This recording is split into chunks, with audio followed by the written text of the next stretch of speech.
சாய் பக்தர்களுக்கு வணக்கம். தினமும் சாயின் பொன்மொழிகளை பார்த்து கொண்டிருக்கின்றோம். அதில் இன்று, என் அன்பு குழந்தையே, விடியலை நோக்கி தினமும் காத்து கொண்டிருக்கின்றாய். யார் உன்னை வேண்டாம் என்று கூறிவிட்டு போனாலும் எக்காரணம் கொண்டும் கோபத்தை வெளிப்படுத்தாதே. உறவுகள் உன்னை விட்டு போகும் அல்லது வரும், வீணாக குழம்பாதே. எந்தவித பாசமும் நேசமும் நிரந்தரமில்லை.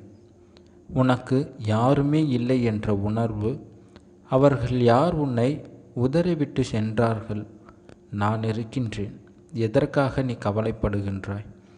உனது எண்ணங்கள் அனைத்தும் விரைவில் நிறைவேறும். எவ்வளவு தோல்விகளை சந்தித்தாயோ அவை அனைத்தையும் ஜெயிக்கப் போகின்றாய். நான் உனது நிழலாக கூடவே வருவேன்.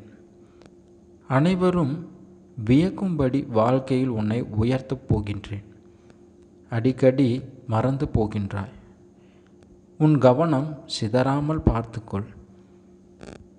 கொஞ்சம் பொறுமையாக இருக்க கற்றுக்கொள். நீ எதிர்பாராத நேரத்தில் எவ்வளவு விஷயங்களை நான் உனக்கு முடித்து தந்திருக்கின்றேன். அதுபோல பொறுமையாக இரு. இனிமேல் எதற்காகவும் எப்பொழுதும் கலங்காதே. நான் இருக்கின்றேன். நிச்சயமாக நீ ஜெயிக்கப் போகின்றாய். இது உறுதி. ஓம் சாய்ராம். நீங்கள் பார்த்து கொண்டிருப்பது சாய்பாபா சேனல். இன்னும் நம்ம சேனலை சப்ஸ்கிரைப் பண்ணலைன்னா கீழே இருக்கிற ரெட் கலர் பட்டனை அழுத்தி சப்ஸ்கிரைப் பண்ணுங்கள்.